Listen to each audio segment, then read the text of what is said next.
సర్వమృగములందు సామాన్య తెలివుండు భుక్తి భోగములన్నీ పొందుచుండు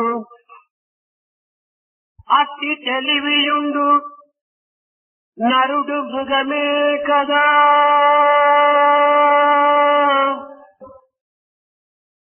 మనిషి కాడు వాడు మహిని పుత్ర మనిషి కాదు వాడు మహిని పుత్ర సర్వమృగములందు సామాన్య తెలివుండు భుక్తి భోగములన్నీ పొందుచుండు అట్టి తెలివియుండు నరుడు మృగమే కదా మనిషి కాదు వాడు మహిని పుత్ర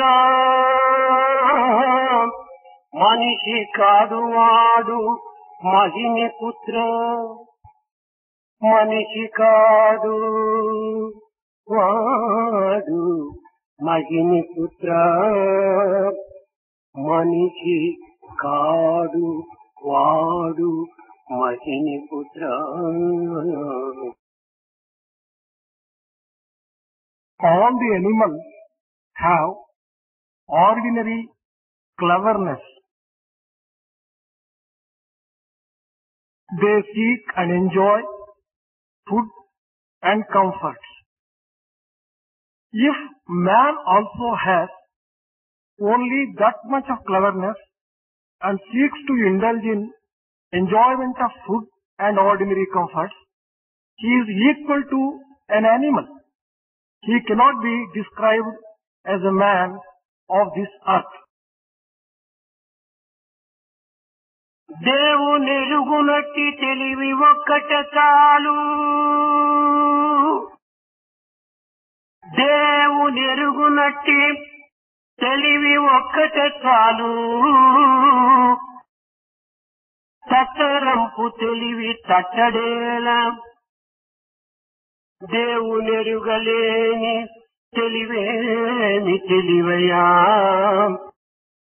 దేవునెరుగలేని తెలివేమి తెలివయా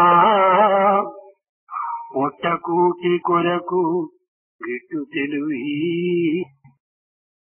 That intelligence which can enable a human being to understand and comprehend God alone can be described as real intelligence. What is the use of having plenty of intelligence which is as good as useless if that cannot help you to comprehend God? ప్రేమ స్వరూపులారా, Embodiment of divine love. ప్రతి మానవుని యందును రెండు విధములైనటువంటి స్వభావములు ఉంటున్నవి. Every human being has two types of tendencies. ఒకటి ఇష్టము, రెండవది అయిష్టము. One is seeking what is good, the other is seeking what is pleasant. ఒకటి ప్రీతి, రెండవది అప్రీతి. One is liking, the other is dislike. దీనిని శాస్త్రము ద్వంద్వములు అని చెప్తూ వచ్చింది. Scriptures have explained this as duality. ఇట్టి ఇష్ట అయిష్టములనే వేదాంత పరిభాష యందు మరొక పేర్లుగా ఉచ్చరిస్తూ వచ్చింది. In the language of Vedanta, this has been described in a different way. సన్నికర్ష, విప్రకర్ష అని చెప్తూ వచ్చింది. These likes and dislikes have been described in Vedanta language as Sannikarsha and Viprakarsha. సన్నికర్ష అనగా ఒక వస్తువు దూరముగా ఉన్నటువంటి మరొక వస్తువును తన దగ్గరికి ఆకర్షించుకోవటం. Sannikarsha refers to the process by which an object which has got the capacity to attract another object which is at a distance. అదే విధముగానే ఒక మనిషి మరొక దూరముగా ఉన్నటువంటి మనిషిని తన దగ్గరికి ఆకర్షించుకోవటం. In the same way, a human being also may attract another human being to himself, although the other human being is at a distance. విప్రకర్ష అనగా సమీపంలో ఉన్నటువంటి ఒక వస్తువును తన నుండి దూరము చేయటమే ఇది విప్రకర్ష. Viprakarsha refers to the process by which the object which is very close is made to go to a distance. ఒక వస్తువులకు సమీపంగా ఉన్నటువంటి మరొక వస్తువును అతి దూరము గావించుకోవటమే విప్రకర్ష. Viprakarsha refers to the process by which one object makes the object which is close to it go to a little distance. ఈ రెండింటి యొక్క సంబంధ బాంధవ్యమును పురస్కరించుకుని మానవుడు ఈ జగత్తునందు తమ జీవితమును సాగించుకుంటూ వస్తున్నాడు. Man has been living his life based upon these two, likes and dislikes. ఈ సన్నికర్షమే పరమ భక్తిగా భావిస్తూ వచ్చారు. Sannikarsha has been considered as supreme devotion. భక్తి అనగా భజ సేవయాం అనేటువంటి ధాతువు నుంచి పుట్టినటువంటిది. The word bhakti is derived from the root word bhaja sevayami. భజ్ అనేటువంటి ధాతువు దీనికి ప్రధానమైన మూలస్థానం. The most important root word for this is bhaj. భజ్ అనగా కొలువు అని ఒక అర్థము. Bhaj refers to a type of worship. భయముతో కూడినటువంటి స్నేహము అని మరొక అర్థము. Another meaning for that word bhaj is friendship accompanied by respect and fear. ఈ విధమైనటువంటి యొక్క భక్తి ప్రపత్తులను జగత్తుకు చాటే నిమిత్తమై కొన్ని విధమైనటువంటి ఆదర్శములను ఆధారములను కొని అప్పుడప్పుడు అవతారములు జగత్తులకు సంభవిస్తుంటాయి. The incarnations and avatars descend on earth in order to declare and spread this devotion and surrender by both preaching and also by example and ideals. కానీ కొలువు చేయటమని కానీ భయంతో కూడినటువంటి యొక్క ప్రేమతో స్నేహముతో భగవంతుని అనుభవించడం కానీ ఇవి భక్తి అని కొన్ని విధమైనటువంటి లౌకికమైనటువంటి యొక్క ప్రవృత్తి వల్ల వీటిని భావిస్తూ వస్తున్నారు. Bhakti has been considered as worship and also friendship associated with respectful fear in a worldly sense by the ordinary people. ఇది వైదిక సాంప్రదాయముగా దీన్ని అనుభవిస్తూ వస్తున్నారు, ఆచరిస్తూ వస్తున్నారు. This has been practiced and experienced as a tradition of Veda. కానీ ఇది నిజమైనటువంటి భక్తికి ఏమాత్రము సంబంధము కాదు. Truly speaking, this is not real devotion. నిజమైన భక్తి మనం గుర్తించవలనన్నా భగవంతుని యొక్క అంశమే జీవాత్మ అనేటువంటి తత్వాన్ని గాఢముగా విశ్వసించినప్పుడే ఈ భక్తి యొక్క విషయము గుర్తించడానికి వీలవుతుంది. If you want to really understand correctly the meaning of devotion, you have to understand and experience every human being as an aspect of divinity. భగవంతుడు బింబము, భక్తుడు ప్రతిబింబము. God is an object and devotee is his reflection. పరమాత్మ యొక్క అంశమే జీవుడు అనేటువంటి సత్యాన్ని ప్రప్రథమంలో మనం గుర్తించాలి. In the very first instance, we'll have to recognize the fact that every human being is only an aspect of divinity, supreme being. భగవంతుడు వేరు, భక్తుడు వేరు అనేటువంటి భావం ఉండినంత వరకు ఇది భక్తి అని అనిపించుకోదు. So long as you have the feeling that God is different and devotee is different, that kind of feeling cannot be really described as true devotion. ఇట్టి భేదము ఉండినంత వరకు కూడాను భగవంతుని ఇది తను శాశ్వతంగా కొలచలేడు. So long as you have this kind of difference, you cannot worship God in the true sense.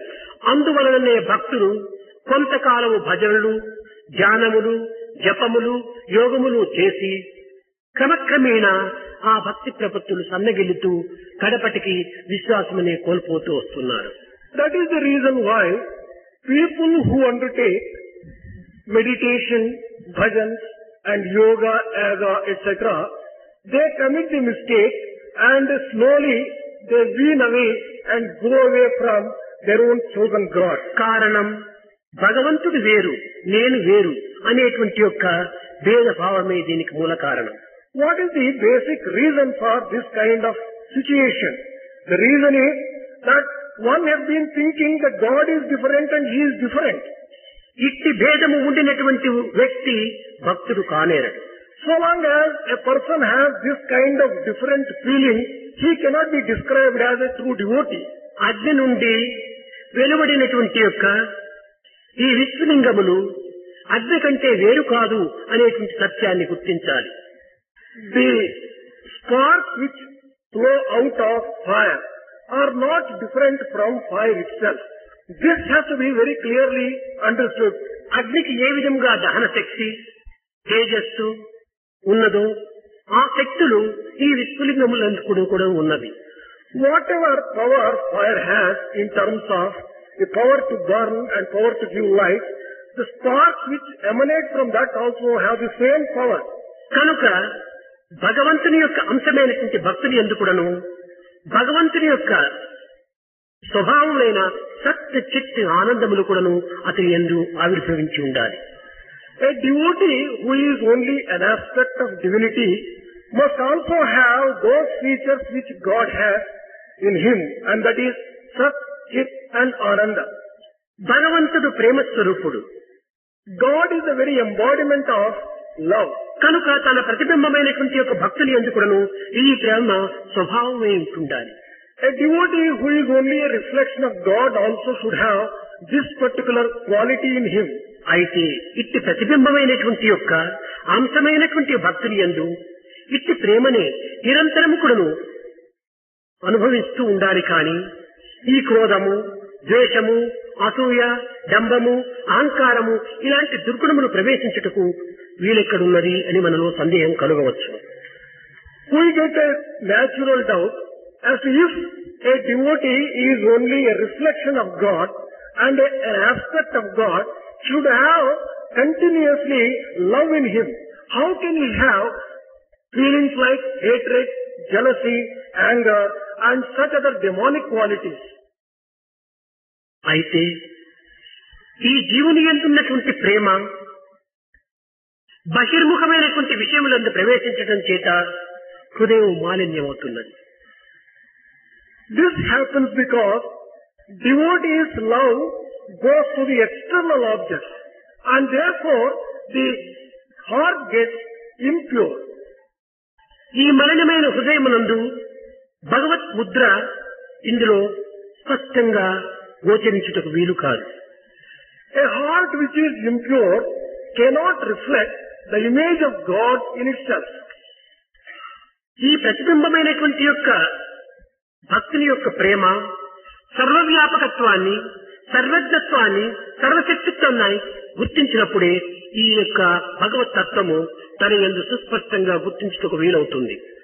When a devotee makes his love become wide enough to become omniscient, omnipresent and omnipotent, then only the real reflection of God will shine in him.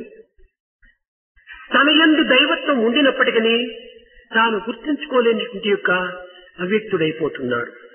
Devotee although has divine aspect in him, he has been somehow reduced to a state where he has not been able to recognize the కారణము భిన్నత్వమే దీనికి కారణం.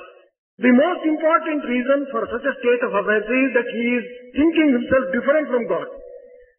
ఫలములోని మధుర రసం తరువుతాను ఎరుగున. Does the fruit know the sweetness of the juice which it contains? పువ్వులోని మకరందము తీగలు అనుభవించున.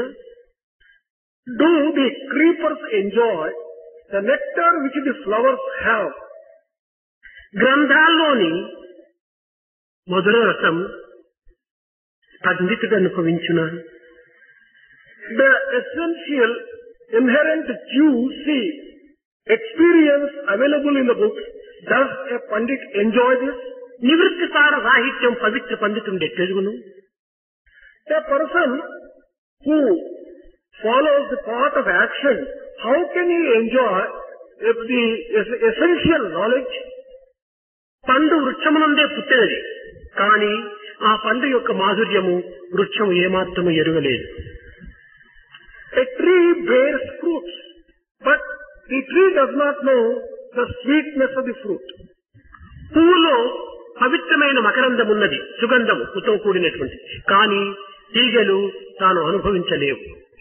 There is perfume, nectar available in the flowers, but still the creeper which bears them does not enjoy. అదే విధంగానే తరువ In the same way, as you go on searching and searching, తరువున నలయము అనగా కర్రకు రెండు కూడిన తక్షణమే ఇందులో అగ్ని ప్రవేశిస్తుండాలి, అగ్ని ఆవిర్భవిస్తుండాలి. in the same way, although fire is inherent in the wood, when you rub one wood against the other, తరువ పుట్టు తరువున నలయంబు, తరువ పుట్టు దధినీకృతము. as you go on rubbing one piece of wood against the other, it generates fire. In the తరువ పుట్టు తరువున తత్వము. As you go on meditating, you will be able to just get the tattva in you. పాలలో వెన్న ఉంటున్నది, There is butter in milk. కానీ ఈ పాలను మదించినప్పుడే ఈ వెన్న మనకు సాక్షాత్కరిస్తుంది. You would be able to get butter out of milk only when you churn it. ఈ యొక్క పాలను మనం మదించక అందులో ఉండినటువంటి యొక్క వెన్న మనకు కనిపించదు. Without churning the milk, you would not be able to get a view of butter which is there already in the milk. అదే విధంగానే మానవుని యందు దివ్యత్వమైన పవిత్రము దైవత్వము ఉంటున్నది. In the same way, there is a sacred divinity inherent in the man. దానిని విచారణ ద్వారా, సాధన ద్వారా, పవిత్రమైన ప్రేమ ద్వారా దానిని మనము ఆవిర్భవింప చేసుకోవాలి. Through inquiry and sadhana and through sacred love, we have to manifest such divinity in man. కనుక మనము దైవాంశము అనేటువంటి ఒక సత్యాన్ని చక్కగా గుర్తించినప్పుడే భక్తి యొక్క అంతరార్థము మనం చక్కగా గుర్తించడానికి వీలవుతుంది. Only when we recognize very clearly that we are the aspects of divinity, we will be able to understand the real subtleties of devotion.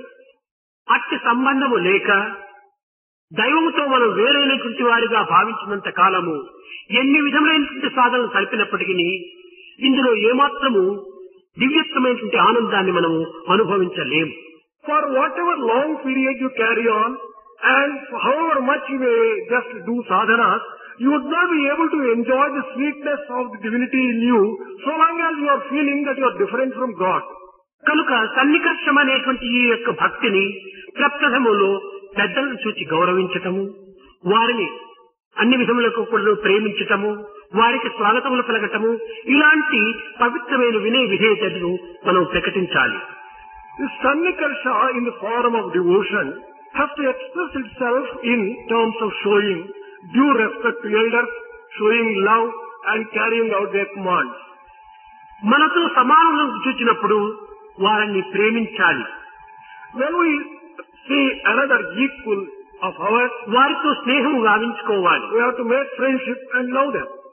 మనకంటే చిన్నవారిని చూచి దయతో కరుణతో వారిని అన్ని విధములుగా కూడాను ఆశ్రయించాలి, ఆదరించాలి. If we come across people who are lower in certain terms compared to us, we should have compassion for them, give them shelter, encouragement and help.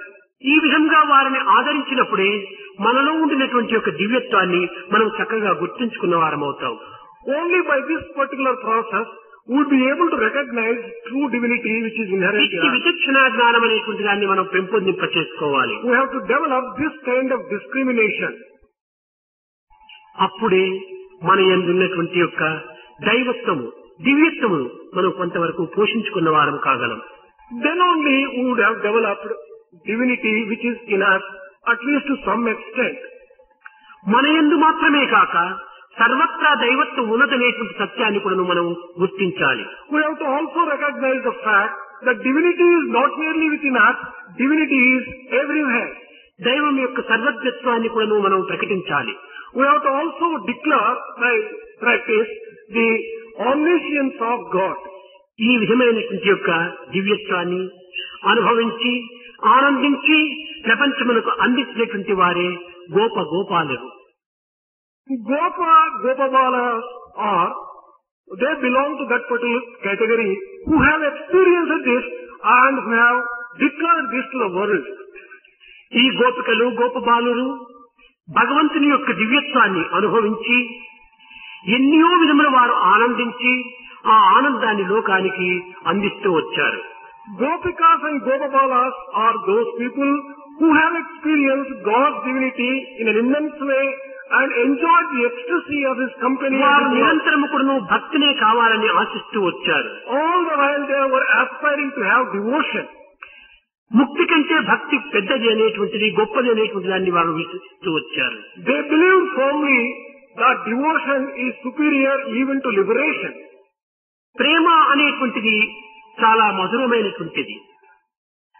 Love is extremely sweet. అది దివ్యమైనటువంటిది. It is sacred and divine. అదే అమృతమయమైనటువంటిది. It is immortal and nectarine. అట్టి అమృతత్వాన్ని మనం ఆనందంగా అనుభవించినప్పుడే మనము అమరత్వాన్ని పొందగలమనేటువంటి విశ్వాసం వారిది. Their faith was that only when they enjoy such sacred love and divine love they would become immortal. అట్టి ప్రేమ అట్టి మాధుర్యము ఒక్క భక్తి యందు మాత్రమే ఉంటున్నది. Such love and such sweetness can be found only in devotion. ఇట్టి భక్తిని మనం అనుభవించుటకు ఎట్టి సాధనలు మనం చేయనక్కర్లేదు. To enjoy this kind of devotion, there is no need for carrying ఎట్టి శ్రమలను మనం అనుభవించనక్కర్లేదు. There is no need for undergoing any troubles either.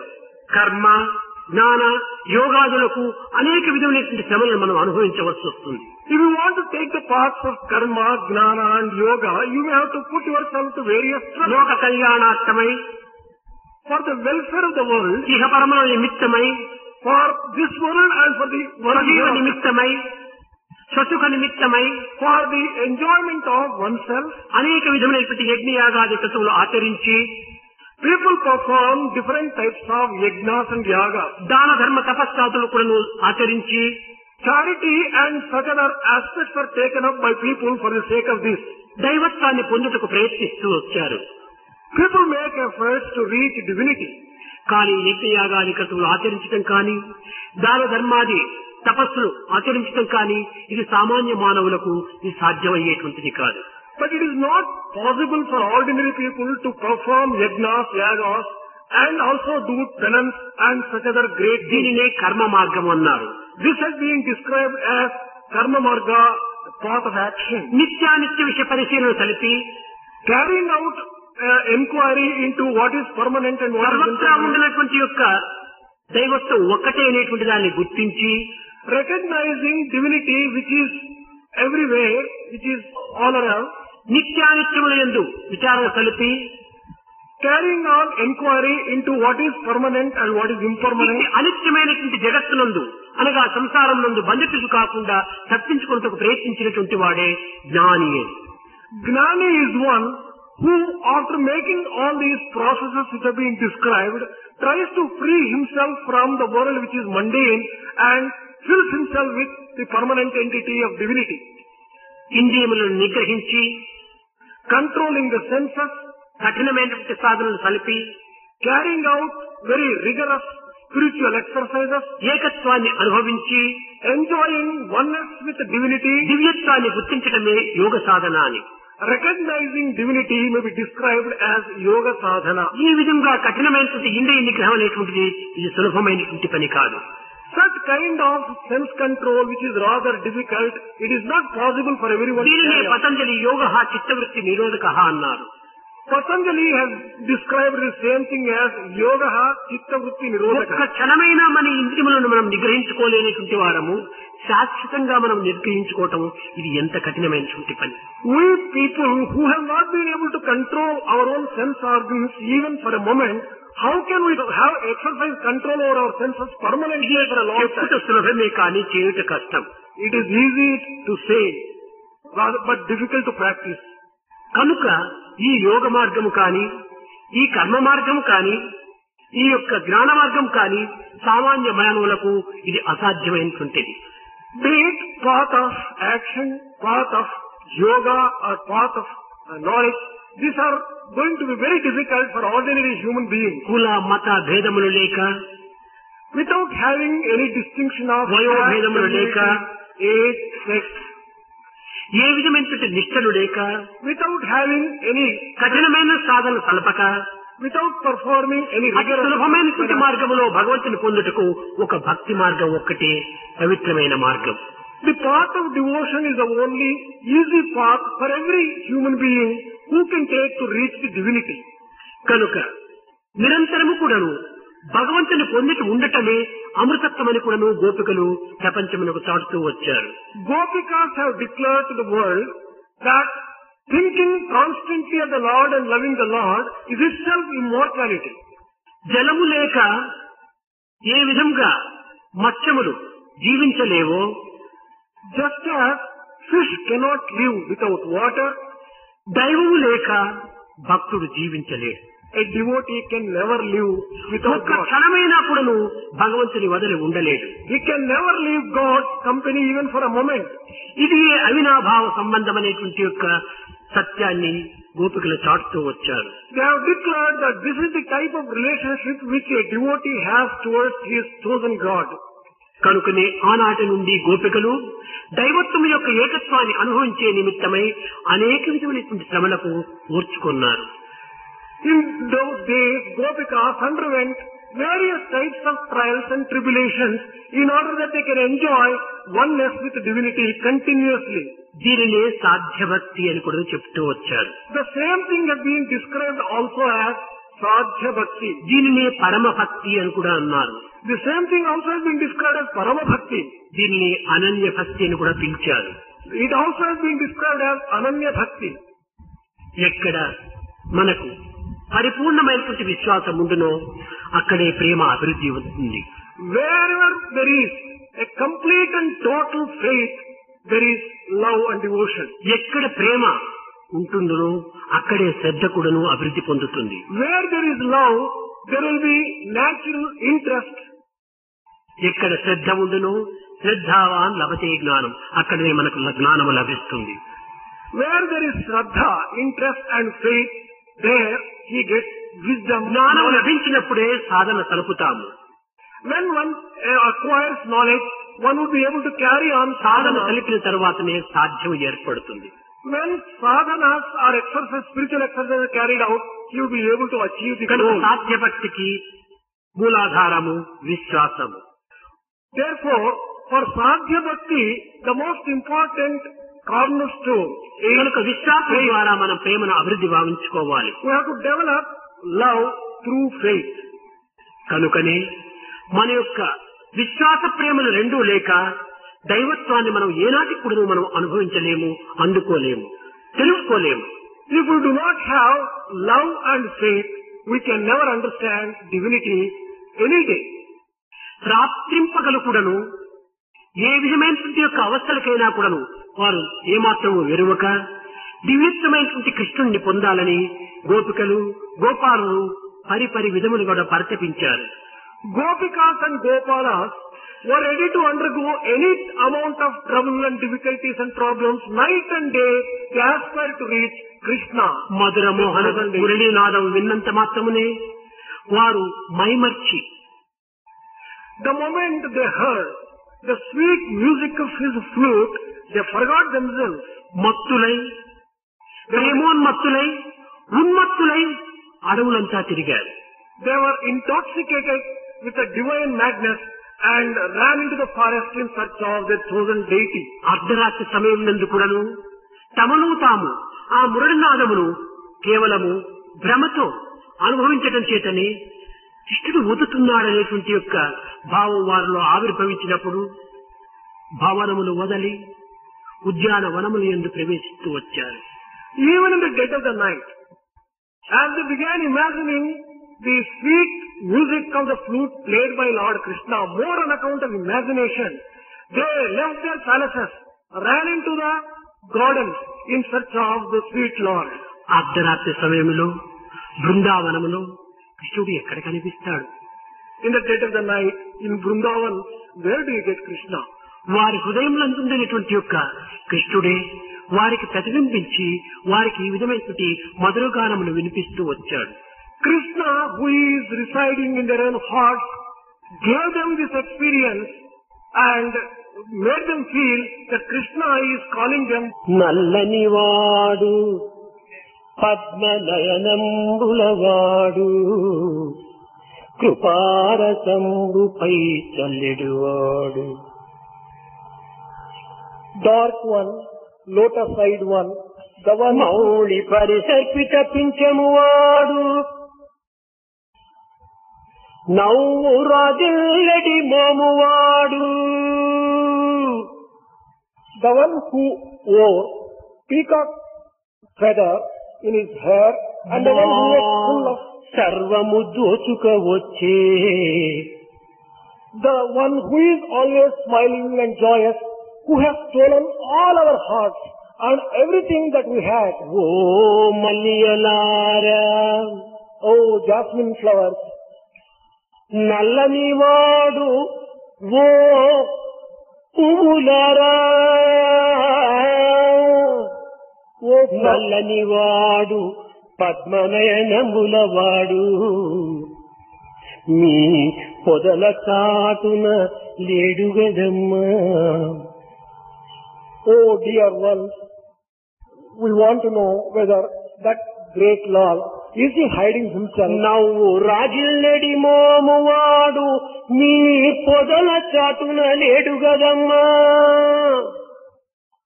The one who is full of sweet smiles and sweet laughter is not there. Mouli పరిసర్పిత పింఛమువాడు మీ పొదల చాటున లేడుగదమ్మా చెప్పరే. They began appealing whether such sweet Lord is hiding himself with them. ఈ విధంగా వారి యొక్క పరితాపము సర్వవ్యాపకత్వాన్ని ప్రపంచమును చాటుతూ వచ్చిందే కాని తమ యందు లేడు, ఏ పొదల యందు ఉన్నాడనేటువంటి యొక్క అజ్ఞానంతో వెతకటం కాదు గోపికల యొక్క స్వభావం.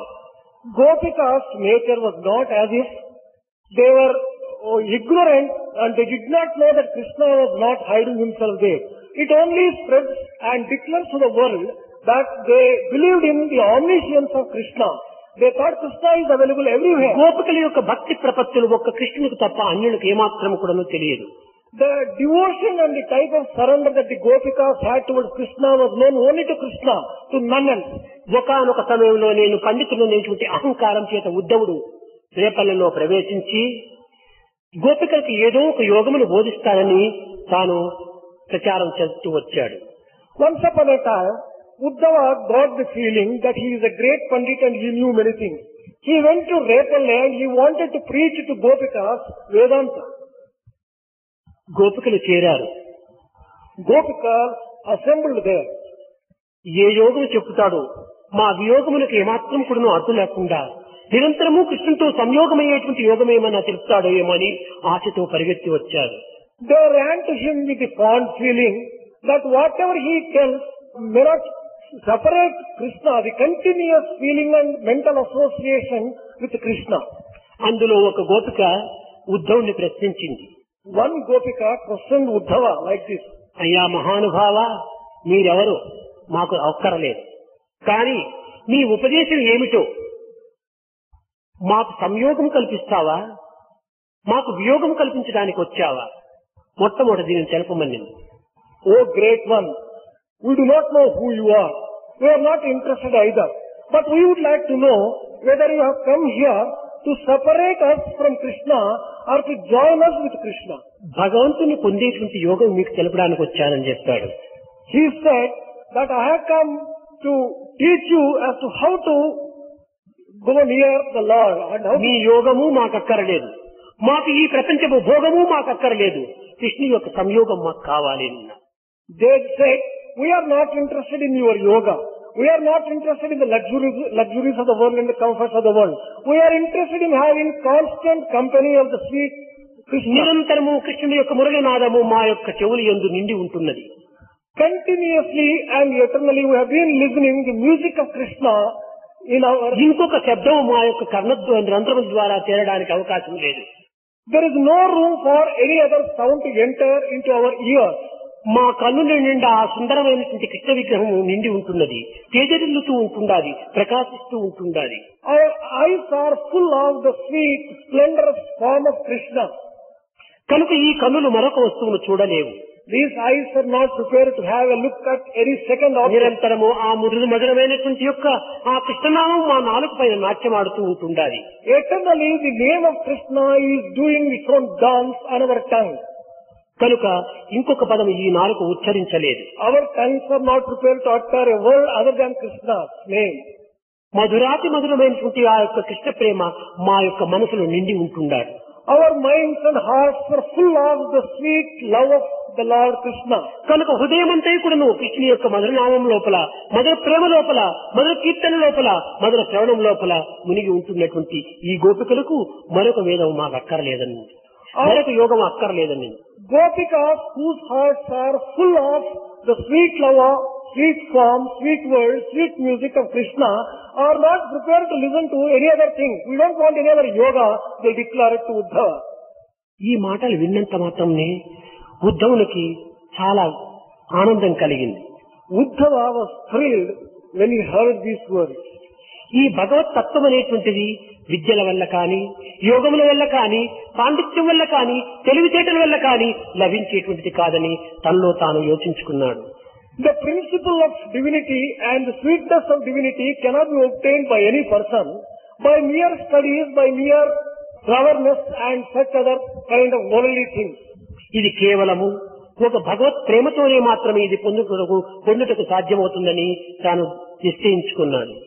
He came to the conclusion that it is possible to obtain this only through sweet love for Lord. ఈ భావము తనలో తాను గుర్తించుకొని గోపికల యొక్క భక్తి ప్రపత్తులను ఎంతనో వర్ణించుకున్నాడు. He recognized this in himself and he was so much appreciative of the Gopikas and their devotion to Krishna. మరొక ప్రశ్న వేశాడు ఈ ఉద్ధవుడు.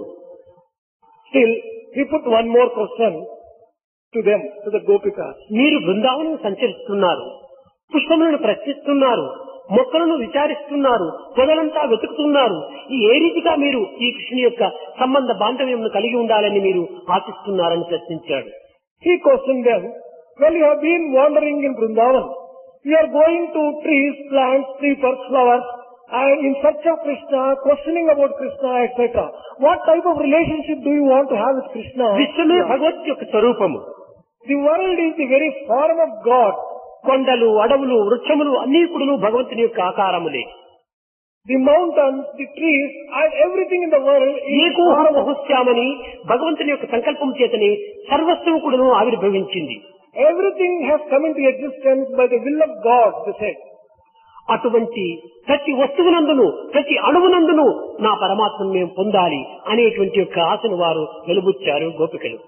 Gopikas declared to Uddhava that our desire is to find Krishna in every atom, in every object and experience it.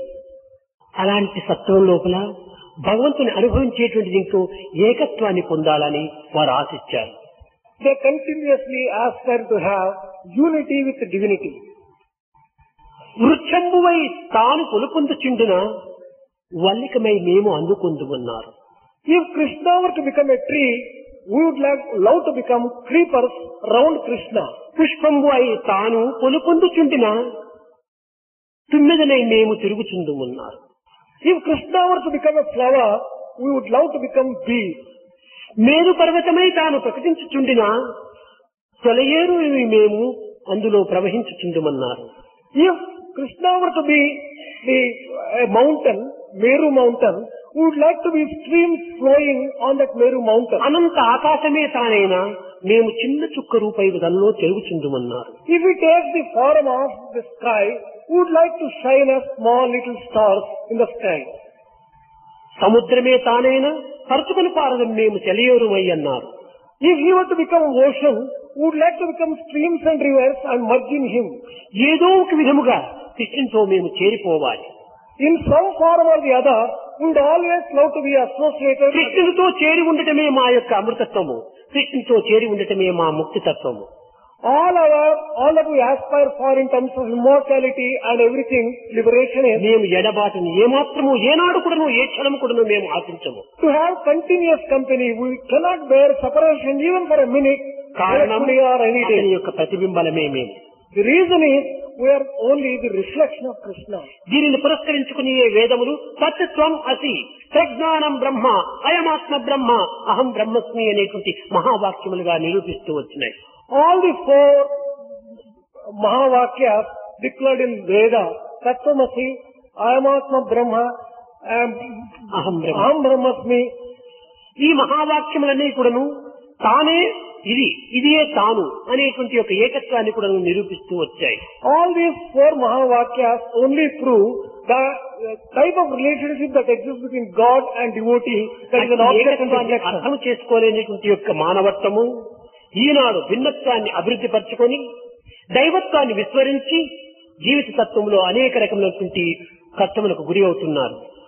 Human beings today are not able to understand this kind of relationship that exists between God and the devotee, and therefore they are suffering the separation and also coming to this particular miserable state. మృగములందు పశుపక్షాదుల యందు కూడాను దైవత్వం అనేటువంటిది గోచరిస్తూ ఉంటుండాలి.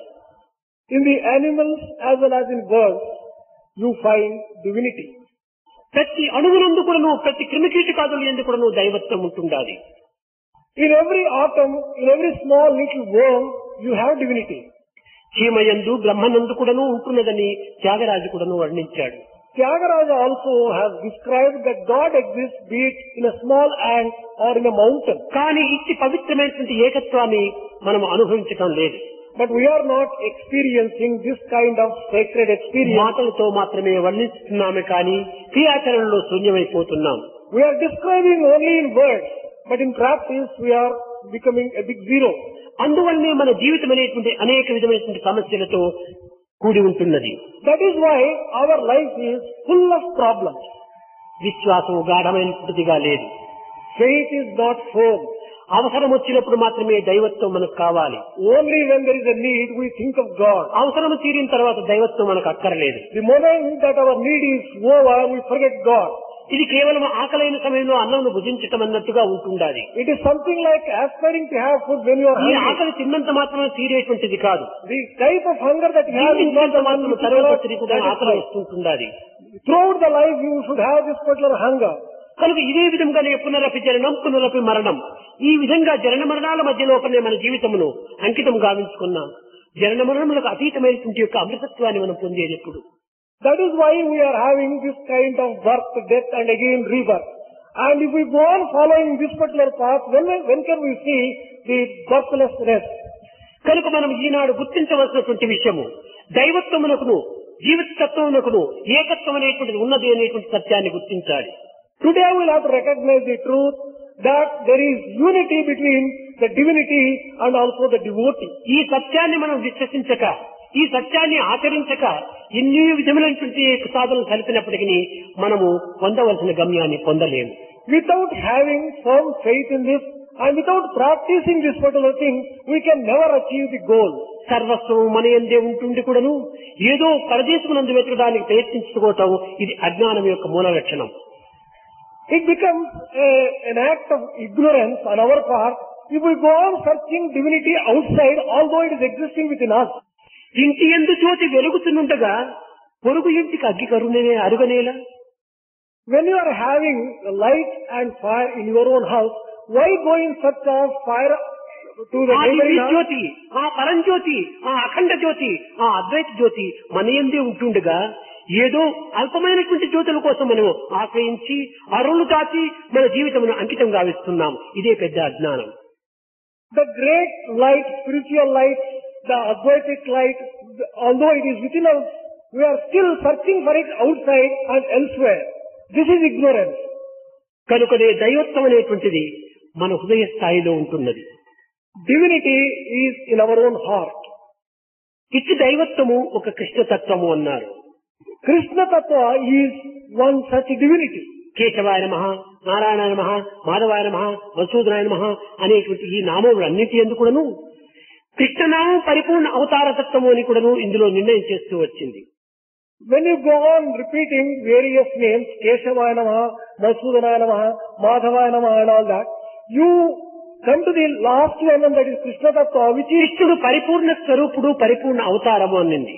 it is full avatar and it is fullness in itself. దీనికి కారణం ఏమిటి? What is the reason for this kind of అవతారములు అన్నీ ఒక్కటే అయినప్పటికీ ఈ కృష్ణావతారం మాత్రం పరిపూర్ణ అవతారం అంటలో దీనిలో ఉన్నటువంటి విశిష్టత ఏమిటి? all the avatars in a way are full avatars. But what is the reason as to why Krishna Avatara alone is described as full avatar? ఇది పూర్ణావతారమని, అర్ధావతారమని, కాలావతారమని అవతారాలు ఈ భేదములు లేవు. In avatar, you can't get a full avatar, half avatar and a quarter avatar. ఆ కాలానుగుణ్యంగా ఆ దేశ పాత్రను అనుసరించి ఆ పరిస్థితుల స్థితిగతులను కూడా పురస్కరించుకొని అవతారం యొక్క తత్వము కొన్నిటిని మాత్రమే ప్రచురిస్తూ వస్తుంది, ప్రకటిస్తూ వస్తుంది. Depending upon the time, the country, the place and the situation, the avatar reveals itself to that limited extent. కనుకనే పూర్ణమద పూర్ణమిదం పూర్ణాత్ పూర్ణముదచ్యతే అని అన్ని పూర్ణత్వమే.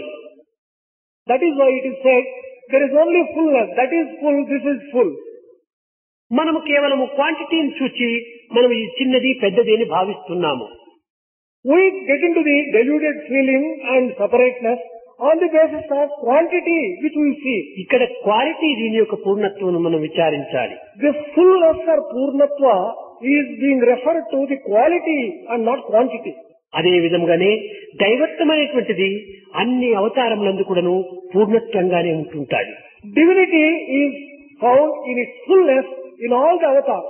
అయితే కొన్ని సందర్భములందు రూపనామములు పురస్కరించుకొని దీనికి అనేక విధమైనటువంటి అర్థములు కల్పిస్తూ వచ్చారు మహాపండితులు.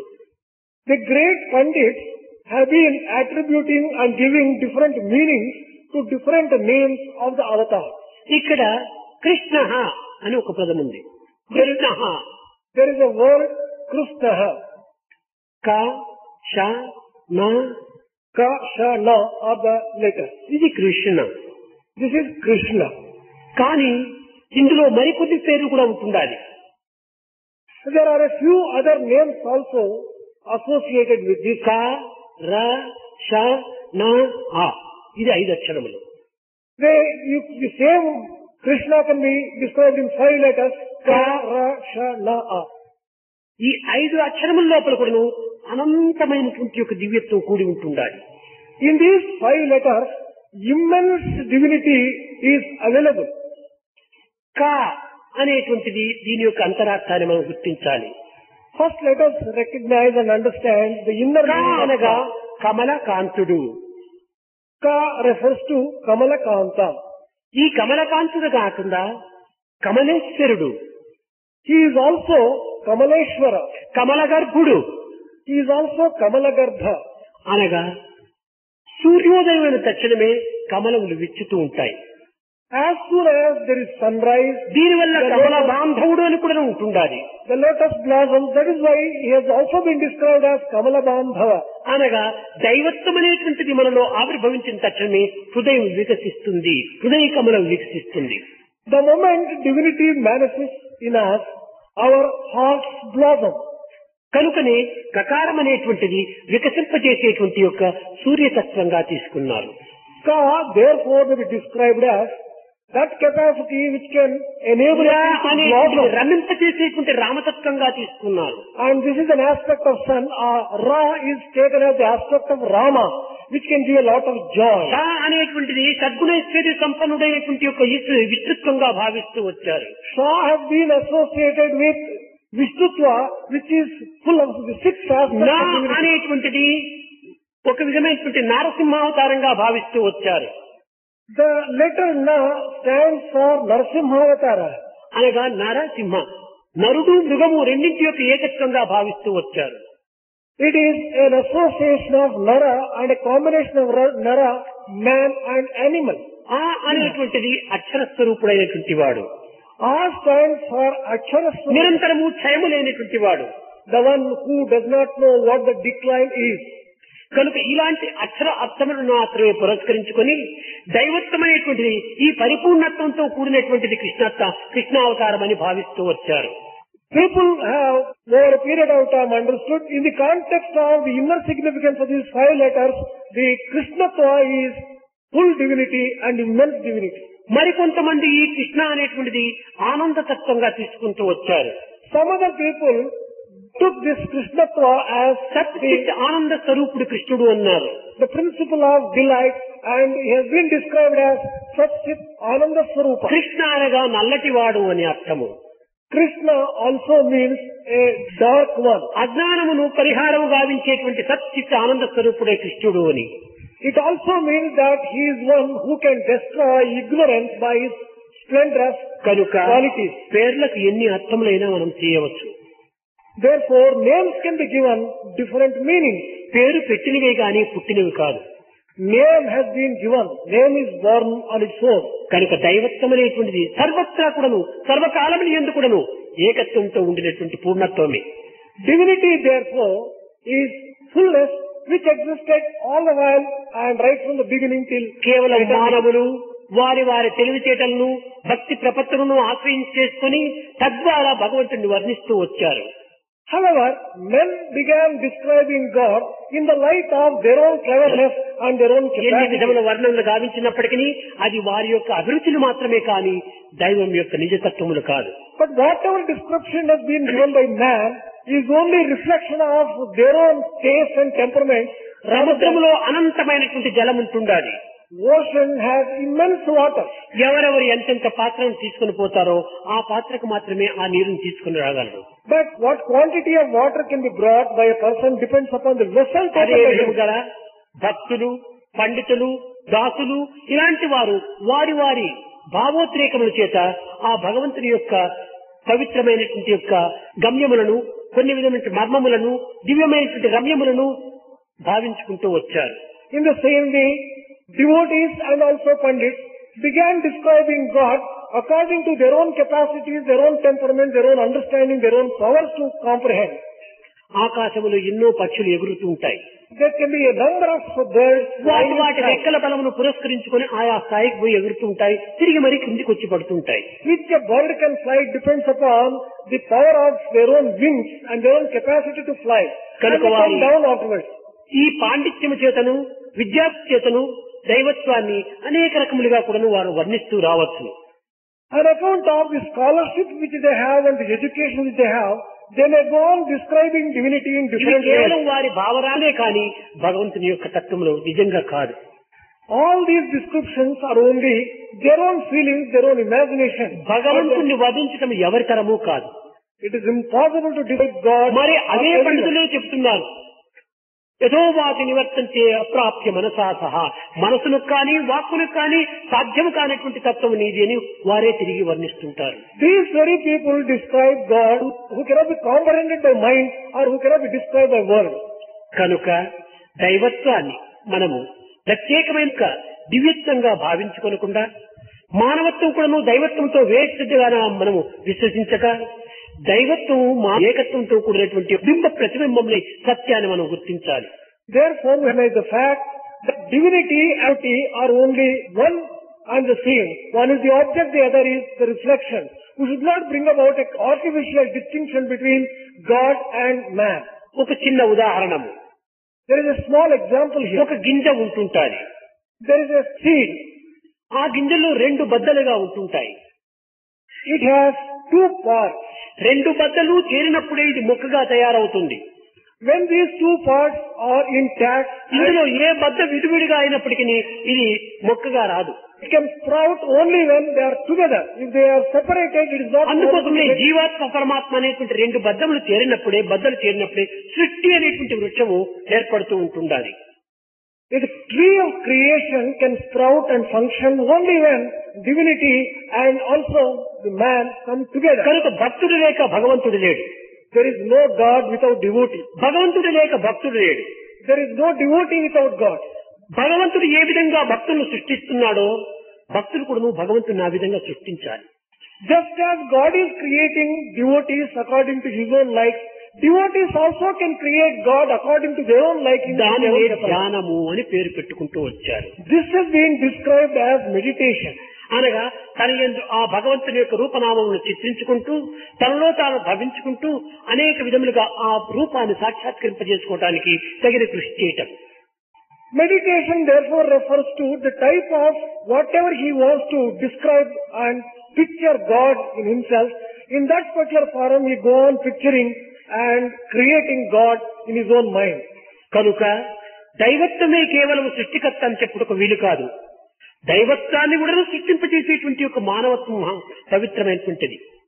Therefore it may not be correct to say God only is the creator and God creates. Even a devotee can create God within himself. అందువలననే జంతువునాం నరజన్మ దుర్లభం అన్నారు.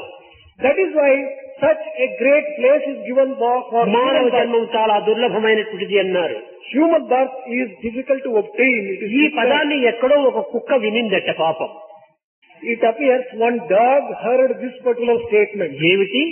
జంతువునాం నరజన్మ దుర్లభమని. మేము కూడా జంతువులమే, మాకంటే మానవుడు ఎంత గొప్పవాడు, ఎట్ట గొప్పవాడు. The dog began questioning. It appears man is the greatest among the animals. We are also animals. Why should man be described as a greater animal? No, certainly not. మేమే గొప్పవారమన్నారు. We are greater than man. The dog. కారణమేమనగా పచ్చడి అన్నము కోసమని వారి కొంపలు కాచుకుంటూ వారి చుట్టూ తిరుగుకుంటూ వాడు కొట్టినా తిట్టినా గాని పిచ్చిన తక్షణమే తోకల్లాడించుకుంటూ వెంట పోతున్నాం. ఈ కృతజ్ఞత మానవునికుందా? Because we have a sense of gratitude. For the sake of a fistful of food that is given to us, we are so loyal, we follow the master, we serve the master, and we are grateful to the master. భగవంతుని తిండి తింటున్నారు. God's food is being. భగవంతుని ఇచ్చిన జలమును త్రాగుతున్నారు. People are drinking water given and supplied by భగవంతుని God. ఇచ్చిన గాలిని పీల్చుతున్నారు. We are breathing the air supplied by సర్వము God. భగవంతుని యొక్క ప్రసాదమే. Everything is the gift given by దానిని God. అనుభవిస్తూ భగవంతుని మర్చిపోతున్నారు క్రూరులై. Men are forgetting God and becoming cruel. That ఉపకారం చేసినటువంటి భగవంతునికి అపకారము తలపెడుతున్నారు. man has been returning ingratitude to God. మాకైనా కృతజ్ఞత ఉంది, మీరు కృతజ్ఞులుగా తయారవుతున్నారు కాబట్టి మాకంటే మీరు ఎట్ల గొప్పవారు. We have that sense of gratefulness and gratitude, but you are ungrateful and you have ingratitude. How can you be described as greater than we? మా యజమానుడు మన అనేక విధములు హింసించినప్పటికీ ఆ కృతజ్ఞత చేత నా పేరు పెట్టిన చిన్నమే నేను తోకల్లాడించుకుంటూ అతనికి వినయ విధేయతను నేను అందిస్తున్నాను.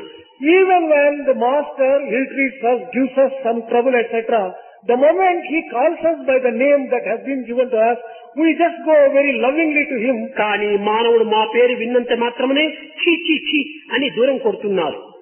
But what is man doing? The moment he thinks of, he comes across the word dog, he condemns it with all meanness. కనుక మానవుని చీ చీ చీ అని దూరం చేయాలి, అంతేకాని మమ్మల్ని చేయడానికి వీలు లేదు. It would be appropriate to condemn the man. మేము అబద్ధాలు ఆడటం లేదు, We don't utter lies. అన్యాయం సల్పటం లేదు, We do not do any అక్రమంలో injustice. ప్రవేశించడం లేదు, We do not take the wrong మా path. దురాశ అంతకంటే లేదు. We do not have greed. ఇలాంటి త్యాగమైనటువంటి మా జీవితానికి మమ్మల్ని సులకనగా భావించుకోవటము ఇది మానవత్వానికి ఒక తీరని లోటు అన్నారు. If man considers dogs in a mean way, it is a reflection upon their own poor intelligence, because our lives are full of sacrifice, unlike the lives which are selfish of human ఎన్ని beings. చదువులు చదివి ఏమి ప్రయోజనము, What is the use of having a lot of ఎన్ని education? పదవులు ఏది ఏమి ప్రయోజనము, What is the use of ఎంత occupying తెలివితేటలు ఉండి ఏమి ప్రయోజనము. What is the use of having so much of మాకున్న knowledge? కృతజ్ఞత మీకు లేకుండా పోతుండాలి. You do not have the gratitude which we have towards our master. కనుక జంతువునాం నరజన్మ దుర్లభం అనేటువంటిది ఎందుకు? జంతువునాం సురక జన్మ దుర్లభం అను.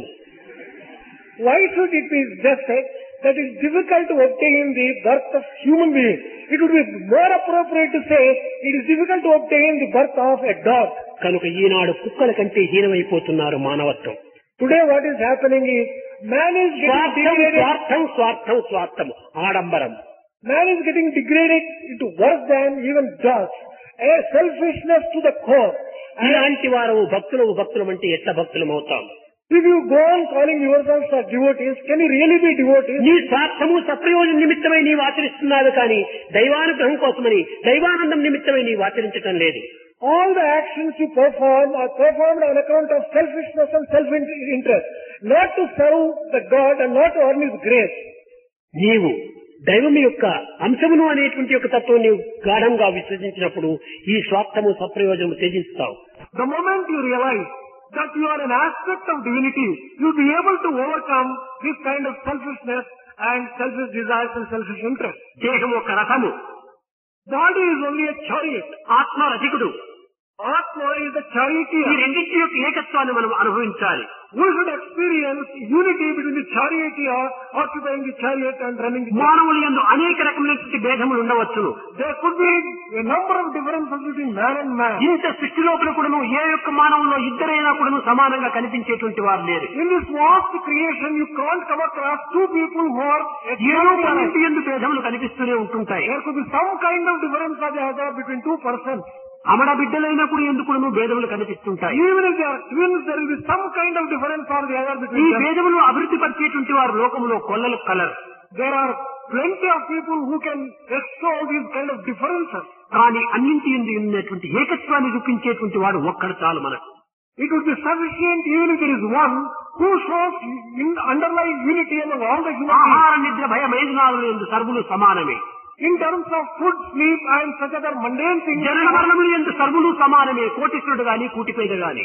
be he the richest person or the poorest person, they are the same. ఇంటి సమస్తమైనటువంటి ఆత్మతత్వం నందు నిజమైనటువంటి రతితత్వం మనము అభివృద్ధి పరచుకోవాలి. In terms of Atma, we should develop equality. అందరి యందు ఉన్నటువంటి ఆత్మ ఒక్కటే. Atma residing in every heart is one and the same. అనేక పాత్రల లోపల చంద్రుడి యొక్క ప్రతిబింబం కనిపిస్తుంటుండాలి. కానీ అది ప్రతిబింబమే. ఈ ప్రతిబింబం ఎక్కడ పోయి చేరుతుండాలి? బింబంలోనే చేరుతుండాలి. అదే విధంగానే ఈ యొక్క దేహములన్నీ కూడా కొన్ని పాత్రల వంటివి. Moonlight is reflected in the vessels. In the same way, God has been reflected in the human bodies which are ఈ vessels. పాత్రల యొక్క ప్రమాణములు ప్రత్యేకంగా ఉండవచ్చును. There is a distinction and separateness for these bodies. కానీ అన్నిటి ఎందుకు ప్రతిబింబించేటువంటి ఆత్మ ఒక్కటే. But the reflection which you get in each one of these bodies is the same, and that is of divinity. అట్టి ఏకత్వమైనటువంటి ఆత్మతత్వాన్ని మనము అభివృద్ధి పరచుకోవాలి. We have to develop that kind of feeling and that దాన్ని మనం అభివృద్ధి పరచుకోకుండా if we don't develop that kind of feeling, నీ యొక్క అహంకారం చేత నీ పదవులు, నీ విద్యలు, నీ అధికారము ఇవన్నీ యోచించవలసింది. is it your position, your own education, your own power which you have to indulge in and ఇవన్నీ కూడా నువ్వు తుమ్మునంతలో తొలిపోవో 9 తరలో తోలు బొమ్మ అన్నారు. ఈ తోలు బొమ్మ యొక్క తత్వాన్ని నీవు ఆధారంగా తీసుకుంటున్నావు. These are all such impermanent things which are associated with the impermanent body. ఇవి కదిలిపోయే మేఘం వంటివి. These are all passing clouds. కరిగిపోయే ఐసు వంటిది. This is something like ice which melts away. ఇలాంటి యొక్క జీవితత్వాన్ని నీవు సత్యంగా భావించుకొని నిత్య సత్య నిర్మలమైనటువంటి ఆత్మతత్వాన్ని నీవు విస్మరిస్తూ ఉన్నావు. Why do you base all your faith and actions on this impermanent body which goes away and forget divinity which is నీవు permanent? ఏనాటికి నీ and వెంట eternal? అదంతా ఇంత ఉండవు. This body is not going to be with you forever. ఎప్పటికీ ఏనాటికైనా కూడాను మరువనటువంటిది, విడవనటువంటిది, కదలనటువంటిది, తిరగనటువంటిది ఒక్కటే, అదే ఆత్మతత్వం. It is the principle of Atma which will never desert you, which will always be with you, be it today or any other day, be it now or a day. అలాంటి సత్యనిత్యమైనటువంటి దాన్ని మనం ఆధారంగా చేసుకొని We have to base all our actions on అనిత్యము this అసత్యమైనటువంటి permanent యొక్క truth. జగత్ వ్యవహారములందు మిథ్యముగా భావించుకొని We have to consider the worldly activities and the worldly life Jeevitha as యాత్రను impermanent. సాగించుకోవాలి. we have to carry on our life on ఈ this జగత్తు particular అనేటువంటిది understanding. శాశ్వతం కాదు. World is not permanent. పుట్టక పూర్వం మనకి ఈ జగత్తు లేదు, Before we were born, the world మరణించిన తర్వాత ఈ existed. జగత్తు లేదు. Once we die, the world doesn't ఈ exist. జనమరణములకు మధ్యలో వచ్చేటువంటిది ఈ జగత్తు. In between birth and death, you come across this particular world. ఇంతే కాదు, Not merely this. పగటి పూట చూసినటువంటి ఈ జగత్తు రాత్రుల్లో మనకు కనిపించదు. The world which you see and witness during the day is not seen in ఈ the night. స్వప్నంలో లేనటువంటి జగత్తు పగుల్లో కనిపించదు. The world which you see in dream is not found when you are awake. కనుక ఇవి రెండింటి ఎందుకు కూడా ముఖ్యమైనటువంటి ఒక సత్యాన్ని మనం గుర్తిస్తున్నాము.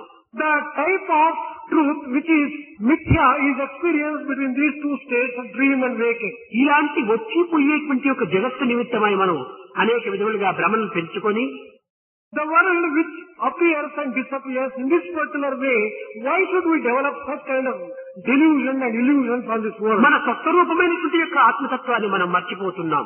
We are forgetting our true nature, which is Atma Tattva itself. కనుక మనం స్వస్వరూప సందర్శనాన్ని మనం అనుభవించడానికి తగిన కృషి చేయాలి. We have to make efforts to come in face to face with our own real nature. ఈ జగత్తు నుండి శాశ్వతమైనటువంటి ఆనందం మనకు లభించదు. In this world, you can never get permanent bliss. దీని పేరే అనిత్యం అసుఖం లోకం. The very name of this world is a permanent world and temporary world. The happiness is impermanent. సత్యమైనటువంటి యొక్క జగత్తునందు నిత్య సత్యమైనటువంటి యొక్క ఆనందాన్ని అనుభవించడం కోరటం అనేటువంటిది పెద్ద అజ్ఞానం. It is ignorance of the highest order to expect to enjoy permanent happiness and joy in this world which is itself impermanent. మన చదువులందు, In all our మన education, తెలివితేటల యందు, in all our మన ఆచరణ యందు, in our మన practice, అనుష్ఠానములందు, in whatever we మన do, ఆలోచన యందు, in all our thoughts, మన అనుభూతి యందు in all our experience, ఆత్మతత్వం ఒక్కటి మాత్రమే ఉంటుండాలి. Atma Tattva is the only thing which is common. దాన్ని మాత్రం మనం ఆనందంగా ఆశ్రయించినప్పుడే ఈ సర్వస్వాన్ని కూడా మనము లోబర్చుకున్న వారం అవుతాం. If we can take shelter under Atma Tattva in the real way, we will be able to have control over all. అప్పుడే మన యొక్క ఇంద్రియములు కూడా నిగ్రహించుకున్న వారం అవుతాం. Then only we can have control over our senses. 6 సంవత్సరముల పిల్లవాడు ప్రహ్లాదుడు Prahlada was a 6-year-old child.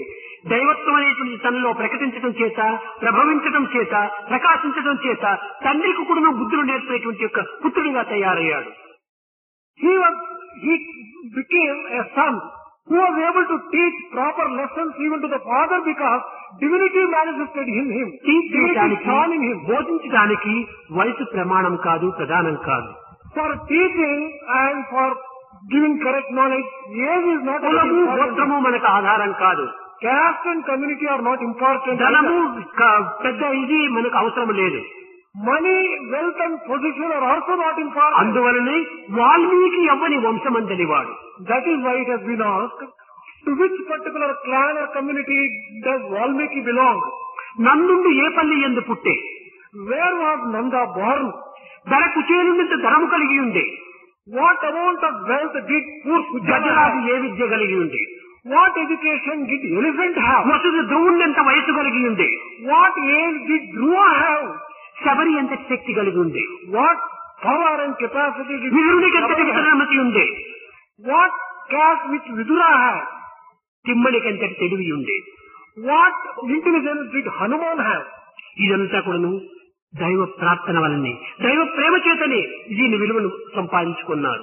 All these powers and capacities are obtained by all these persons that have been mentioned only by prayer and grace of God. కేవలము కోతి చంచలత్వానికి పుట్టి నీళ్లు పెట్టిన పేరు. Take for example a monkey. It is another name for fickleness. కానీ రాములపై ఉన్నటువంటి విశ్వాసమే సర్వ బలమును చేకూర్చుకోగలిగింది. It is the faith which that monkey had in Rama which gave such extraordinary powers and capacities for it. హనుమంతుడు గుణవంతుడు, బలవంతుడు, ఇలాంటి వాడైనప్పటికీ తన యొక్క బలం పైన, తన గుణము పైన, తన యొక్క దీనిపైన తాను ఆశ్రయించక రాముని పైన మాత్రమే తన యొక్క సర్వస్వాన్ని దారబోసుకున్నాడు.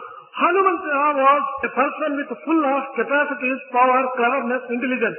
But still he did not base all his life on those అతడు things. మహాగుణవంతుడు, He took shelter under Rama. చాలా బలవంతుడు, He was a very virtuous person, మహాశాంతవంతుడు. a strong person, a peaceful కనుకనే person. అతనికి టైటిల్స్ ఇంత ఉన్నాయి, శాంతుడు, గుణవంతుడు, బలవంతుడు, హనుమంతుడు అని. That is why all these titles have been given to Hanuman as the one who had. అలాంటి వాడు లంకలో ప్రవేశించినప్పుడు రాక్షసులంతా ప్రశ్నిస్తారు, ఇంత చిన్న కోటి ఇంత పెద్ద బలముతో ఇన్ని విధములతో కూడా నువ్వు రాక్షసులు జయిస్తున్నది నీవెవరయ్యా అని ప్రశ్నించారు. When such a highly accomplished Hanuman entered Lanka, Rakshasas, demons who were shocked at the అతను తన యొక్క extraordinary power. బలాన్ని, తన యొక్క గుణాన్ని, తన యొక్క శాంతిని ఏమాత్రమూ ప్రకటించుకోలేదు. Who are you? They asked. He never began describing about his own capacities, prowess, accomplishments, etc. ఒక్కటి మాత్రమే చెప్పాడు, దాసోహం కోసలేంద్రస్య, ఆ రామచంద్రుడి యొక్క దాసుడు అన్నాడు. He described himself as the servant of Sri Rama. ఇప్పుడు మనవారు ఎవరైనా నీవెవరయ్యా అంటే ఓ సో పెద్ద ఏబీసీ నుంచి కూడాను జడ్ వరకు డిగ్రీలు చెప్పుకుంటూ వస్తుంటాం. If anyone were to ask us, well, who are you? We get intoxicated in describing all the qualifications that we have. ఇంకా ఎన్నో చెప్పుకుంటారు. అవన్నీ చెప్పుకుంటే గానీ వీళ్ళకి బలం రాదు. Ex-minister and X, they go ఇక on describing. మన బలాలు ఇవి దుర్బలాలు. Do such descriptions really speak of our strength? It is only our weakness, not our. దమ్మిడీకి పనికిరానటువంటివి. All the things which you had in the past are పదవులు absolutely పోయిన తర్వాత useless. బజార్లో పెట్టి అమ్మినా కొనేటటువంటి వారు లేరు. Once you lose your power and position, you are treated worse than a useless thing. నీ నిజమైన బలము, నీ నిజమైన పదవి ఆత్మస్వరూపుడు. శృణ్వంతు విశ్వే అమృతస్య పుత్రః, నేను అమృత పుత్రుణ్ణి, దైవం యొక్క అంశాన్ని అని చెప్పుకోవటమే నిజమైన గౌరవం. Your true power lies in your declaring that you are the aspect of divinity, you are the son of divinity. ఇలాంటి యొక్క ధైర్యాన్ని, సాహసాన్ని, నిజతత్వాన్ని మనం గుర్తించడానికి ప్రయత్నించాలి. We have to recognize this particular truth and we should develop this courage to declare ourselves as such. ఈ విధమైనటువంటి యొక్క భక్తులు, మన కార్యాన్నిమిత్తమై ఆచరించే భక్తులు ఏనాటికి మనకి పనికిరావు. And the other types of devotees who do not recognize this particular thing can never be useful. మన పని జరిగినా భగవంతునికి నమస్కారం చేస్తున్నాం. ఇప్పుడు Devotees today are such that మన పని విఫలమైపోయినా ఇలా ఫోటోను తీసి లోపల పెట్టేస్తాం. if we succeed in our efforts and in fulfilling our wishes, we worship the God. ఈ Otherwise, we remove the photo. వాంఛన నిమిత్తమై భగవంతుని సంయోగ వియోగంతో అనుభవిస్తావా? Can you be so mean as to establish relationship with God for the sake of fulfillment of such mean desires? బ్రహ్మాండమంతట ప్రబలుచుండని నీకు ఆలయమున్న మర్చ నలవయ్యగునా? Is it possible to fix a small limited place? కోటి సూర్యుల కాంతి మేటి కలిగిన నీకు ప్రమే ద్వీపమును ఎవరు పట్టగలరు? God who is occupying the entire universe, how can he be put అది in a హరాదులకైన అందని వాడవు నీ రూపు కనుగొని ఎవరి తరము? Who can describe your formless form? సర్వజీవులు ఎందు సంచరించి నీకు సరియైన పేరు సాధ్యమగునా? Is it possible to give a name to you who is found in every human being? బ్రహ్మాండమంతట బొద్దలో నున్నట్టు నీకు బచ్చ భోజ్యమును ఎవరు పట్టగలరు? The one in whose stomach the entire cosmos resides, how can you కేవలం describe? వస్తు తెలిసినది నంది సాయిబాబా అనొచ్చు. ఇతరమైనది ఎవరేమి ఎరుగరయ్యా? People really do not know who Sai Baba is. Sai Baba కేవలము is divinity. ఒక రూపనామమునే మనం ఆహారం చేసుకుంటూ కూర్చున్నామే కానీ ఆ దివ్యమైన ప్రేమతత్వాన్ని కానీ ఆ సత్చిత్ ఆనందం యొక్క రహస్యాన్ని కానీ మనం గుర్తించటకు ప్రయత్నించడం లేదు. We are merely basing all our understanding on the basis of the name and the form. We are not able to understand the inherent divinity which is in the. కనుక కృష్ణతత్వాన్ని కూడా నువ్వు కంసుడు ఆ రీతిగానే భావిస్తూ వచ్చాడు. Kamsa also was taking Krishna Tattva in that physical form. వీడు చిన్న పిల్లవాడు. He was thinking Krishna was a small boy. ఏదో కొన్ని రకమైనటువంటి యొక్క శక్తులు కలిగి ఆయన్ని విధమైనటువంటి యొక్క కొన్ని మెస్మరైజం అనగా కొన్ని మాయలు సలుపుతున్నాడు. He was thinking that Krishna was having only some kind of small powers and he is using దైవశక్తి కానే కాదని చెప్పి వాదించాడు. He argued that it is not the power of divinity at all. ఇంకా శిశుపాల దంతవక్రాదులకు చెప్పనక్కర్లేదు. It is not possible to describe how foolish Shishupala and Dantavakra were. Dharmaraju వారు పాదపు పూజ చేసి అతనికి అనేక విధములుగా కొనును రాజ్యమును పరిపాలించడానికి కృష్ణాజ్ఞను కొనుటకు ప్రయత్నించగా శిశుపాలుడు చెబుతున్నాడు. When Dharmaraja was offering worship of the feet of Lord Krishna, Shishupala began describing Krishna. స్నానము చేయు ఆ జవరాండ్ర చీరలు కాజేసినందుకు ఆ పూజ నీకు Should Krishna be worshipped for stealing the saris of those ladies when they were taking bath? వాళ్ళ భూమోండతో చల్లగాడని నాకు హరించినందుక అర్థమిజుట. Is it offering arghya to you because you are just spending playful time with Gopika? చాలునిక కట్టిపెట్టి పంచాంగం ఇంకా You close all this kind of worship. ఒకడుగురమోకు Srikrishna సన్నిధింప Don't go on describing and praising Krishna. 100 చీలికలు చేతునన్నాడు. ఇలాంటి కృష్ణుని పొగటకోటమా? Can you just go on praising such a Krishna? He asked. కనుక ఇలాంటి దుర్మార్గం కూడాను ఈనాడు అనేక విధంగా అభివృద్ధి అవుతుంటాది. Even today, this kind of arrogance and ignorance is spreading. కేవలము దేహతత్వాన్ని, Only the physical aspect of లౌకిక unity. సంబంధమైనటువంటి జగత్తత్వాన్ని వారు యోచిస్తూ ఉంటారు. Only this physical and the worldly relationship they build. అంతర్శక్తిని, ఆత్మతత్వాన్ని, The inner, ఆనంద స్వరూపాన్ని వారు గుర్తించడానికి తగిన శక్తివంతులు కాలేకపోతున్నారు. the inner power and the power of Atma and the power of delight and bliss which this particular body embodies, they have not been able to ఇది recognize. యుగ యుగముల నుండి కూడా కొనసాగుతూ వస్తున్నది. This is the story of yuga after yuga. ప్రతి అవతారం నందు కూడాను ఇలాంటి ద్వంద్వములు రెండు కూడాను చెక్కల వలె రెక్కల వలె బయలుదేరుతూ వస్తున్నాయి. In every avatar, this kind of things went on, side by side. కనుక కృష్ణ జన్మాష్టమి అనగా కేవలం ఒక విధమైనటువంటి జ్ఞాపకార్థమై మనం ఆచరించుకోవటమే గాని కృష్ణునికి జన్మమే లేదు. When we are celebrating Krishna Janmashtami, it is only to remind ourselves of what Krishna principle was. In fact, Krishna that does not have any birth at all. ధర్మ సంస్థాపన నిమిత్తమై అవతరిస్తున్నాడని మనం భావిస్తుంటారు. We think that Krishna has taken birth in order to establish dharma, దుష్టులను శిక్షించడము, శిష్యులను రక్షించడము అని. to punish the wicked and to protect the virtuous. ఇది కేవలము కొంతమంది విశ్వాసం మాత్రమే. ఇది This is only, in a way, faith of a few people. ధర్మ సంస్థాపన అనేటువంటిది కూడా కాదు.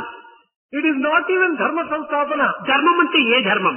What is the meaning of real what dharma? What type of dharma do ఈ you have? ప్రాకృతమైనటువంటి ధర్మ సంరక్షణ కోసం వస్తున్నాడా?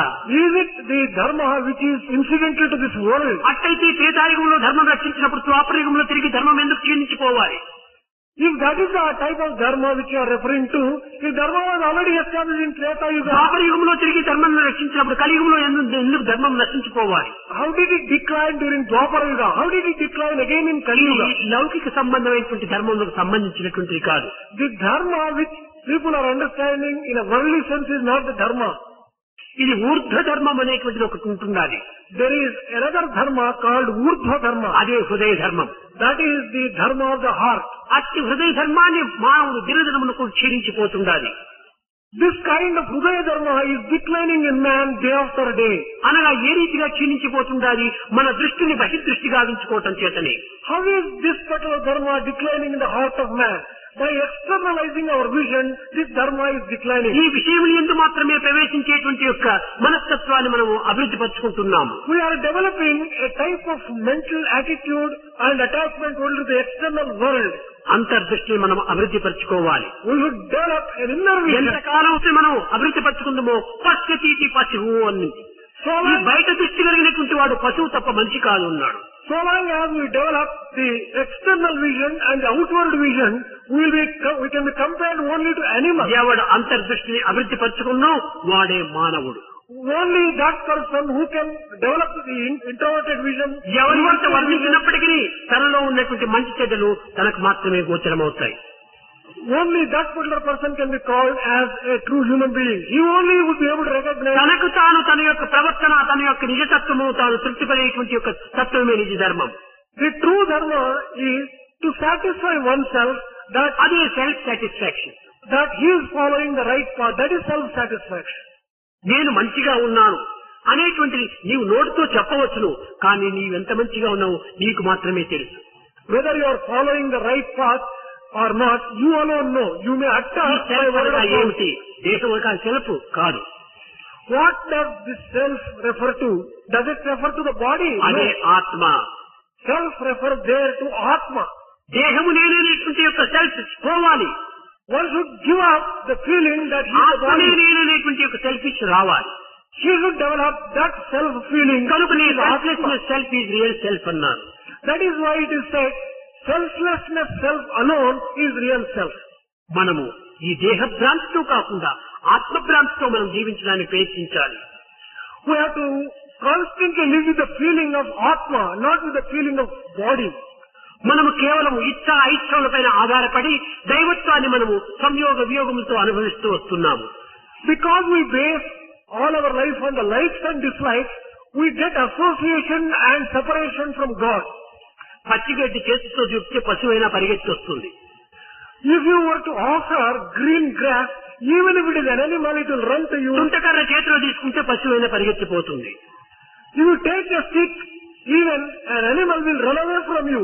ఇస్తానంటే రావటము, కొడతానంటే పరిగెత్తటము, ఇది పశు లక్షణాలు. It is the nature of an animal to be attracted by some kind of inducement that when it is given, ఇచ్చినా కొట్టినా తిట్టినా అన్నింటికి నువ్వు సహించుకునేటువంటి నిజమైనటువంటి ఒక సహన ధర్మం.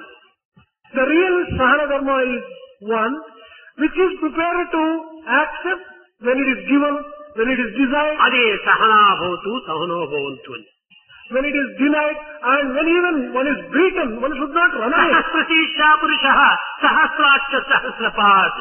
One should accept God under all circumstances. That alone is అన్ని తలలు, Sahana Bhavatu. అన్ని కన్నులు, అన్ని చేతులు అతనివి. Thousands of ears, thousands of eyes, thousands of feet, all these are అన్ని His తనవే own. అయినప్పుడు అన్నప్పుడు ఇంక ఏమి నాది అనేటువంటిది ఎక్కడ ఉంది? When everything belongs to Him, where is the question of అదే పురుష సూక్తమునందు సహస్రశీర్ష పురుషః సహస్రాక్ష సహస్రపాద్. అన్ని కన్నులు అతనివి, ఏది చూసినా అతనే. this is being described even in Purusha Sukta as God having thousands of heads, thousands of eyes, and ఎవరో thousands నిన్ను of feet. హాస్యం చేశారనుకో, Suppose someone ridicules you and makes ఏదో fun of ఒక you. రెండో వ్యక్తి నన్ను హాస్యం చేసిందని నువ్వు భావించుకోకూడదు. You should not think that someone is making fun of you. నా యందున్నటువంటి యొక్క ఏ దైవత్వమో అదే దైవత్వమే నన్ను హాస్యం చేసింది అనుకో.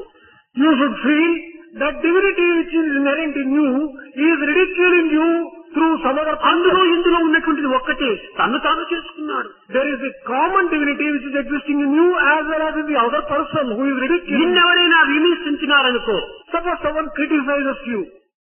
ఎవరిని విమర్శించుకున్నాడు? తనను తాను విమర్శించుకున్నాడు. It is actually criticizing oneself. ఉన్నది ఒక్కటే, There is only one thing which is existing. రెండు లేవు కదా. There are no two entities at all. కనుక ఇలాంటి యొక్క ఆత్మభావాన్ని మనం దినదినానికి పెంచుకుంటూ పోవాలి. Day after day and gradually we have to develop this particular feeling of Atma Bhava in us. ఇలాంటి భావాన్ని పెంచుకున్నప్పుడు మనకు రాగద్వేషాలకు ఏమాత్రం కూడా అవకాశం లేకుండా ఉంటుంది. If we can develop this particular feeling in us, then there is no question of liking and disliking and hatred. మన మనసులో ఉండేటువంటి ఒక్కటే అన్నాడు Vemana. Vemana has just said that there is only one thing which is existing in us. కానీ మానవుడు పిచ్చి పెట్టి తిరుగుతున్నాడు తన యొక్క దీనిని తాను తెలుసుకోవటం కోసమని. He also has said, not realizing the one which is inside him, man is trying to search for the thing తనలో outside like a ఉండేటువంటి దాన్ని తాను madman. విసర్జించి తాన్నే తిరిగి ప్రత్యేకంగా ప్రపంచంలో వెతకడానికి ప్రయత్నిస్తున్నాడంటే ఇది పిచ్చి పట్టడం కాదా? Is it not madness to search for a thing which is existing in oneself in the outside world?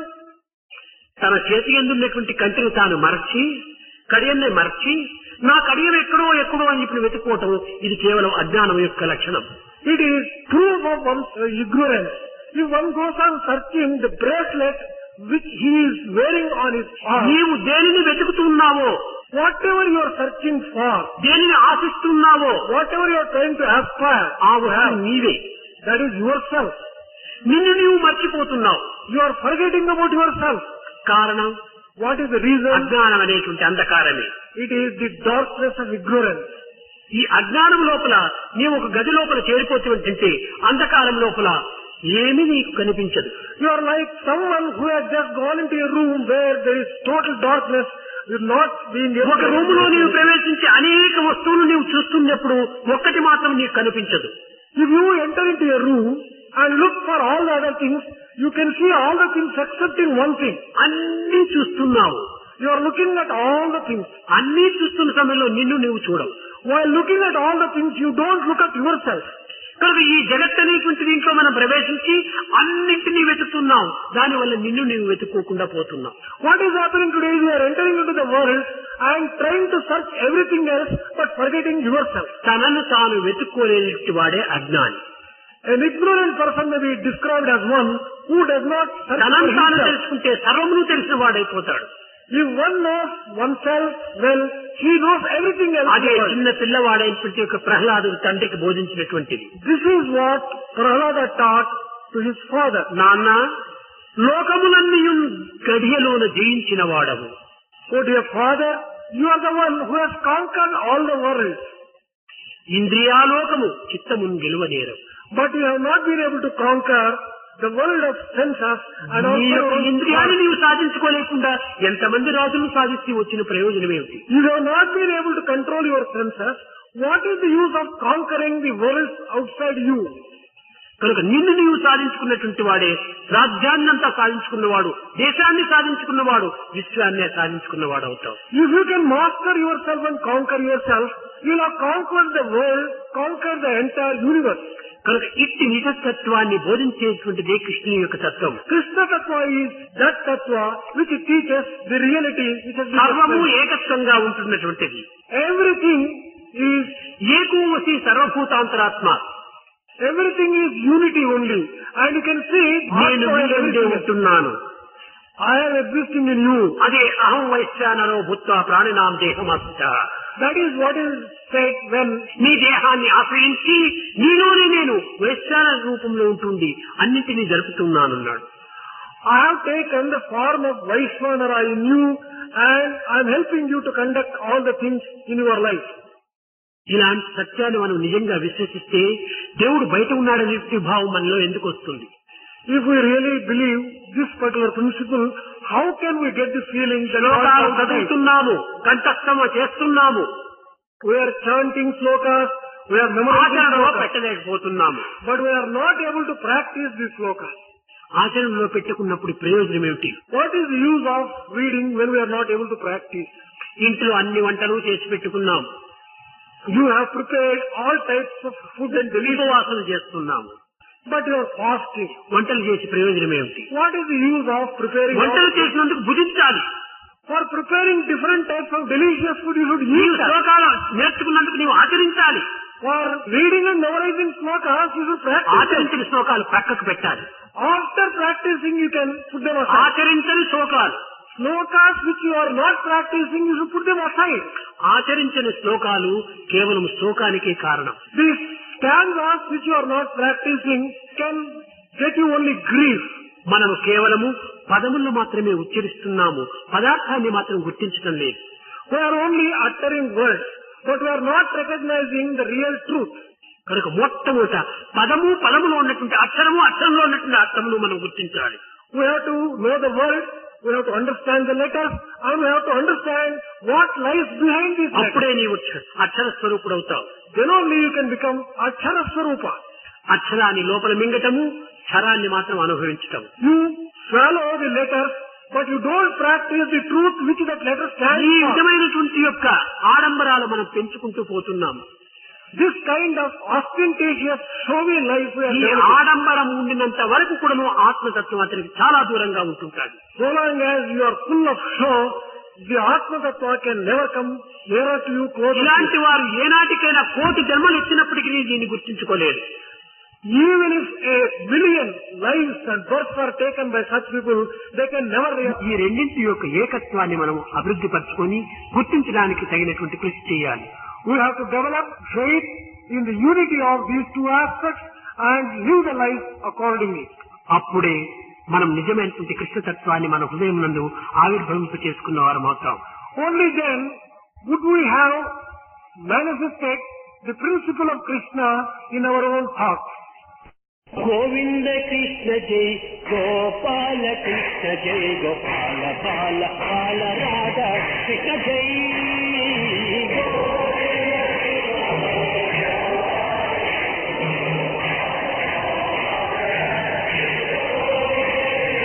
Govinda Krishna జై గోపాల కృష్ణ జై గోపాల బాల బాల రాధా కృష్ణ జై. గోవింద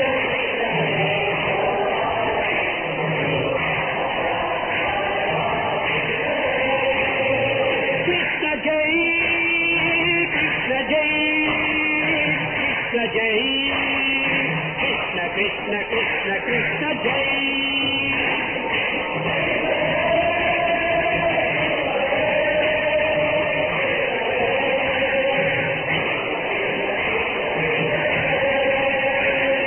కృష్ణ జై కృష్ణ జై కృష్ణ జై కృష్ణ కృష్ణ కృష్ణ కృష్ణ జై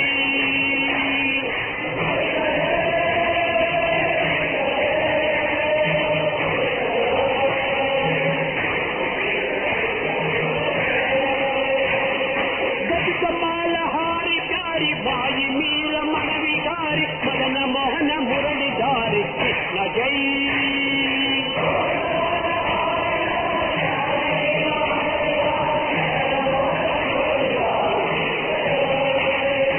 గతికమాలహారి ప్యారి బాయి మీర మనవిగారి మదన మోహన మురళిధారి కృష్ణ జై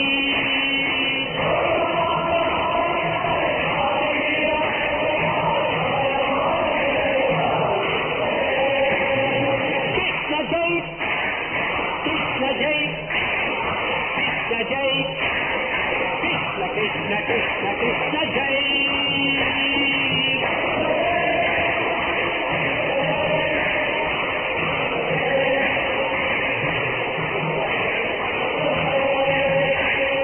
కృష్ణ జై రామ కృష్ణ జై రాధా కృష్ణ జై బాల కృష్ణ కృష్ణ కృష్ణ కృష్ణ జై